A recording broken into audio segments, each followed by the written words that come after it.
সকাল বন্ধুরা, বাগানে সুন্দর হাওয়া দিচ্ছে আর এই একটা জবা ফুল ফুটেছিল, সেটা নিয়ে আজকের ব্লগটা শুরু করে দিলাম। সবার জীবন যেন ফুলের মতো সুন্দর হয়ে যায় সেই কারণে। তো চলো, এখনও ঘরের কাজ রান্নাবান্না কিছু হয়নি, সমস্তটাই তোমাদের সঙ্গে শেয়ার করব, তোমাদের ভালো লাগবে। ও ইন্ট্রোটা দিয়ে নি। আসানসোল থেকে আমি অর্পিতা, তোমাদের অর্পিতা, আমার নতুন একটি ভিডিওতে তোমাদের সবাইকে জানাই অনেক অনেক ভালোবাসা, অনেক অনেক স্বাগত। চলো দেখো, আমি রাখলাম আর একটা, আর মা একটা সকালে তুলেছিল, গাঁদা ফুল তুলেছে, এই তো। তো বন্ধুরা চলো, এখন আমি ঠাকুরের বাসনগুলো ধুয়ে নিই। আর ঠাকুরের বাসন ধুতে ধুতে তোমাদের কয়েকটা কমেন্টের উত্তর দিয়ে দিই।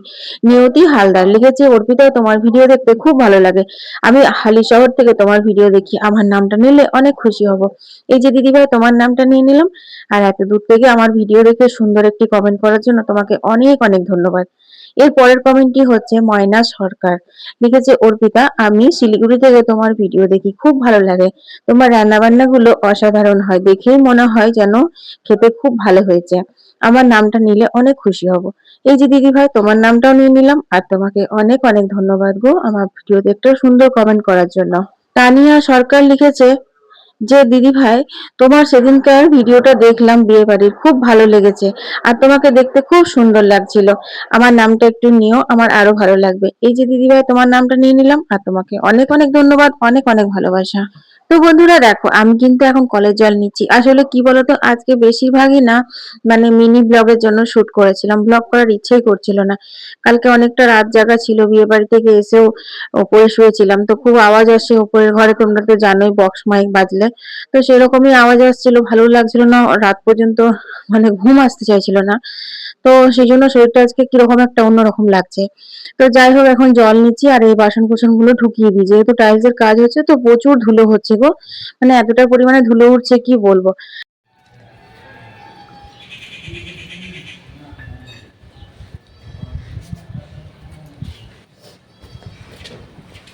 সকালবেলাতে মাছটা বের করে রেখেছিলাম, তো দেখো কি সুন্দর বরফ ছেড়ে গেছে, একদম বরফ হয়েছিল।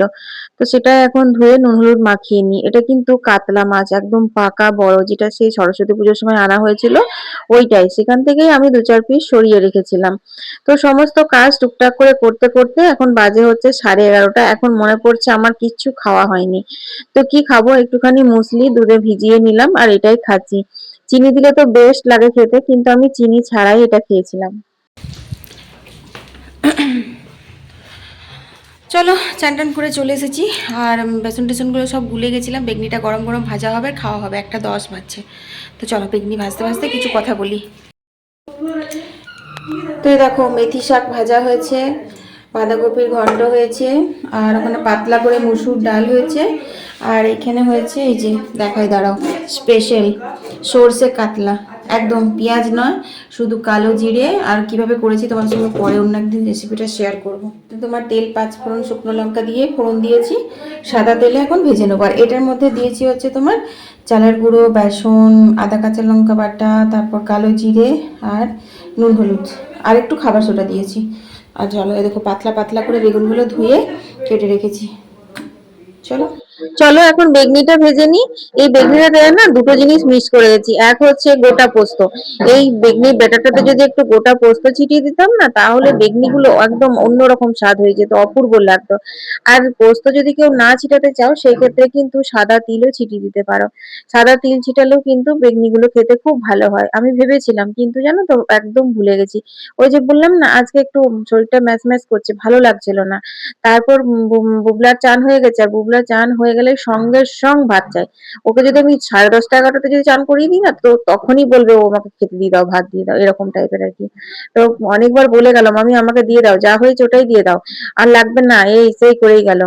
আমি বললাম ঠিক আছে, তুই এখন বাবাকে একটু জল দে, একটু চুল টুল আঁচড়া, তা করতে হয়ে যাবে।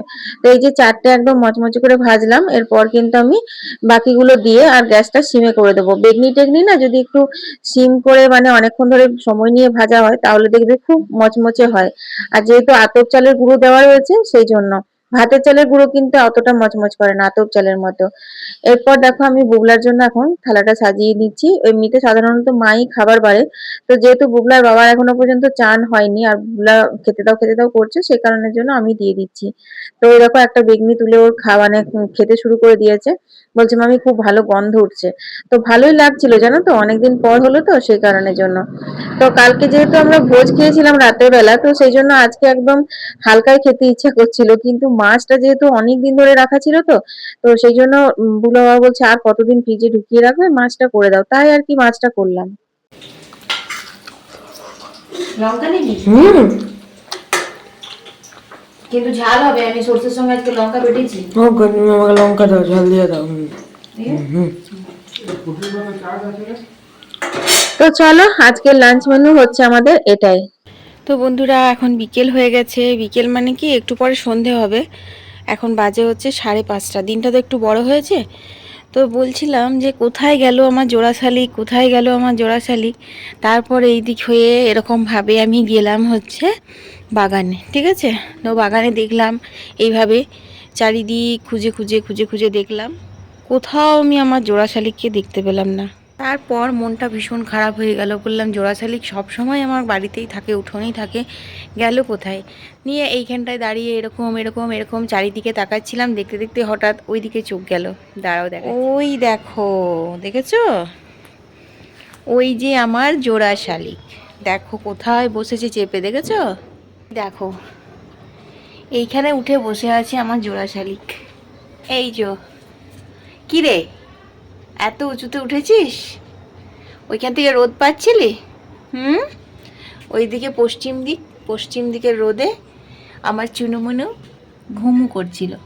ওরে বাবা রে, ঘুম ভেঙে গেল গো, ঘুম ভেঙে গেছে, ঘুম ভেঙে গেল। চুনুমুনু তোমাদের ঘুম ভেঙে গেছে? হয়, ওরে বাবা রে, ওরে বাবা রে, কোথায় যাই, কোথায় চুনুমুনু? এইটা খুব ভেটর, এটা নরম চরণই থাকে না। ওই দেখো কি গিদার, সোহাগে আদরে ভরে গেছে একবারে। ওলে বাবালে, সব সময় গাছে পাতে উঠে থাকে। থাকবি নাকি? হয়, তুই বসে থাকবি? এই হচ্ছে কাণ্ড, বুঝলে। আজকে সকালবেলা যখন ডাকছিলাম তখন কোথায় গেল কোথায় গেল, ওই যে আমার পিছনের আম গাছটা, ওইটার মুখ ডালে বসে আছে। এমনিতে তো কথায় আছে যে ঠেলায় না পড়লে বিড়াল গাছে চাপে না, কিন্তু এই বিড়াল দুটো আমার কেন যে গাছেই সবসময় বসে থাকে বাসা করে জানি না। তো ওই যে আম গাছটা দেখছো, ওই আম গাছ থেকেই কিন্তু ওই পাঁচিলের মধ্যে, ওই দেখো রয়েছে, পাঁচিলের মধ্যে বসে আছে, কিন্তু সব সময় গাছে চাপে সব সময়। তো চলো একটুখানি এখানে উঠোনে হাঁটাহাঁটি করি, একটু বাইরে হাঁটতে গেলে ভালো হতো জানো তো, এখন একটু দিনটা বড় হয়েছে তো হাঁটতে ওই যে শুতে একটুখানি মানে আলিশ আসে, নিয়ে পর আর যেতে ইচ্ছে করে না। তো দেখি দু একদিনের মধ্যে বেরোবো, আর বেরোবো। যাই হোক একটু এখানটাতে হাঁটাহাঁটি করি, তারপর সন্ধে দেবো। আর এই ফুলগুলো দেখো কত সুন্দর লাগছে, সুন্দর লাগছে দেখেছো ফুলগুলো, পুরো আলো হয়ে আছে গেঁদা ফুলে আমার। এই দেখো এই কালারটা তো আরও সুন্দর, এই দেখো কি সুন্দর না, অরিজিনাল একদম গেঁদার কালার হচ্ছে এইটা। এটাও ভাল লাগে, এটা হচ্ছে কিন্তু তোমার অরেঞ্জ কালার জানো, এই দেখো এইরকম পুরো অরেঞ্জ, আর এইটা হচ্ছে একদম পুরো হলুদ। আজকে আর ভিডিও দিতে পারলাম না তোমাদেরকে, কারণ কালকে বিয়েবাড়ি ছিল, তো সন্ধ্যাটা তো ওইদিকে কেটে গেল। রাতে অনেক রাতে এসেছিলাম, 10টা সাড়ে দশটা না 11টা। এসে ধরো একটু ড্রেস ফ্রেস খোলা রয়েছিল, মুখ হাত পরিষ্কার করলাম, এই করতে করতে 11:30 12টা বেজে যায়। তো ভিডিও এডিট করতে পারিনি। আর রাতে সন্ধ্যের দিকে যদি ভিডিও এডিট না করি তাহলে সকাল দিকে তো আর সম্ভবই হয় না, কারণ ঘরের কাজ থাকে, সাথে মিস্ত্রির কাজ ছিল, মিস্ত্রিও লেগেছিল, সেই জন্য তো ভিডিও দিতেই পারিনি। তো ভাবলাম যে একটা আপডেট দেবো, তো এরকমভাবেই তোমাদের সঙ্গে একটা ছোট্ট আপডেট দিলাম। বাকি কালকে বিয়েবাড়ির ব্লগগুলো সব আসবে।